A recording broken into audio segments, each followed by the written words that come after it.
इगतपुरी नगर परिषद सार्वत्रिक निवडणूक 2025च्या पार्श्वभूमीवर आज दिनांक 16 नोव्हेंबर 2025 रोजी एक महत्त्वपूर्ण घडामोड घडली आहे। माजी नगराध्यक्ष जनाबाई खातळे यांच्या कार्याचा ठसा आणि त्यांच्या विकास दृष्टीचा वारसा पुढे नेत त्यांच्या सुनबाई शालिनीताई संजय खातळे यांनी नगराध्यक्ष पदासाठी अधिकृत उमेदवारी अर्ज दाखल केलाय। शालिनीताई खातळे यांनी अर्ज दाखल करताना त्या उत्साहात व ठाम निर्धाराने दिसल्या। इगतपुरी शहराच्या सर्वांगीण विकासासाठी आणि महिलांच्या सहभागाला बळ देण्यासाठी त्यांनी हे पाऊल उचलल्याचं सांगितलं जाते। जनाबाई खातळे यांनी आपल्या कार्यकाळात अनेक महत्त्वपूर्ण विकास कामे केली होती। त्यांचा आदर्श ठेवत शालिनीताई यांनीही शहर विकासाला गती देण्याचे उद्दिष्ट असल्याचं मतदारसंघातील नागरिकांकडून व्यक्त होत आहे। शालिनीताईच्या उमेदवारीमुळे खातळे कुटुंब पुन्हा एकदा इगतपुरीच्या राजकारणाच्या केंद्रस्थानी आले। अनुभव, परंपरा आणि विकासाभिमुख दृष्टिकोन यांचा योग्य संगम म्हणून त्यांची उमेदवारी पाहिली जाते। अर्ज दाखल करताना कुटुंबीय, समर्थक, कार्यकर्त्यांची मोठी उपस्थिती होती। नागरिकांच्या वाढत्या अपेक्षा, प्रलंबित विकास कामे आणि शहराच्या भविष्यासाठी सक्षम नेतृत्वाची गरज लक्षात घेता शालिनीताईंची उमेदवारी विशेष ठरते असे स्थानिक पातळीवर बोलले जात आहे। पुढील काही दिवसात प्रचार मोहीम जोर धरत असताना शालिनीताई खातळे यांच्या उमेदवारीला नागरिकांकडून कसा प्रतिसाद मिळतो याकडे सर्वांचं लक्ष लागलंय। नमस्कार, नाशिक लोकशाही न्यूज मध्ये सर्व प्रेक्षकांचे स्वागत। तर इगतपुरी नगर परिषदेच्या निवडणुका नुकताच पार पडत आहेत। तर आज फॉर्म भरायचा दिवस होता। तर माजी नगरसेविका जनाबाई खातळे आपल्या सोबत आहेत। त्यांनी नगराध्यक्ष होत्या त्या, तर त्यांच्याच पावलावर पाऊल ठेवून आज सुनबाई देखील यांनी फॉर्म भरलेला आहे। तर त्यांनी अनेक कार्य इथे केलेले आहेत। इगतपुरीचा विकास कसा होईल याच्या मागचे कारण त्यांच्याकडूनच आपण जाणून घेऊया। मी जनाबाई बंडूजी खातळे, राहणार इगतपुरी गावठा। मी 1998 मध्ये पहिली निवडणूक लढले आणि नगरसेविका म्हणून माझी इथं निवड झाली।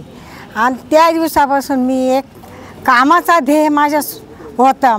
माझ्या महिलांचे प्रश्न इतके गंभीर होते का ते कोणी सोडू शकत नव्हते, कारण सगळा विकास हा इगतपुरीमध्ये चालत असेल, परंतु आमच्या भागामध्ये एकदम दुर्गम झालेला होता।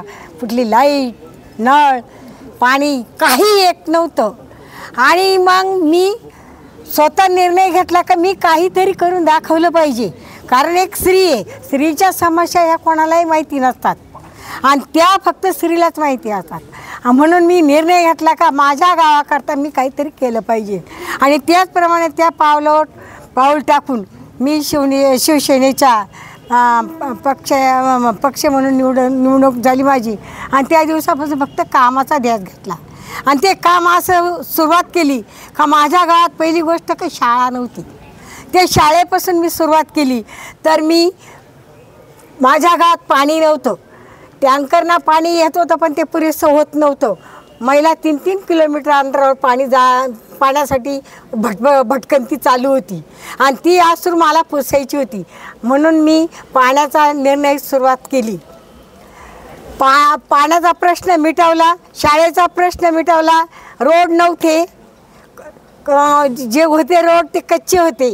मी कॉन्क्रिटीकरण करण्याचा निर्णय घेतला। संपूर्ण माझ्या वार्डामध्ये मी कॉन्क्रिटीकरण रोड बनवले, त्याचप्रमाणे मी शाळा बनवली, त्याचप्रमाणे असे अनेक पद्धतीचे कामं केली।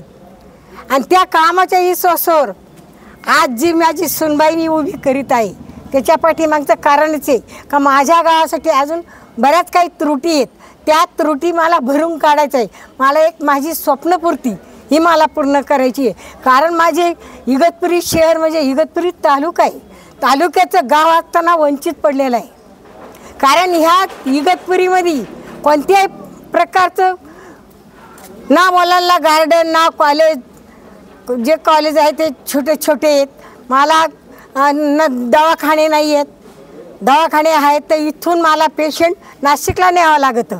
आज कितीतरी लोक आहेत का महेंद्र कंपनीत कामाला सगळीकडे नोकऱ्या करतात, परंतु स्थलांतरित झाले कशासाठी तर पाण्यासाठी, मुलांच्या शिक्षणासाठी।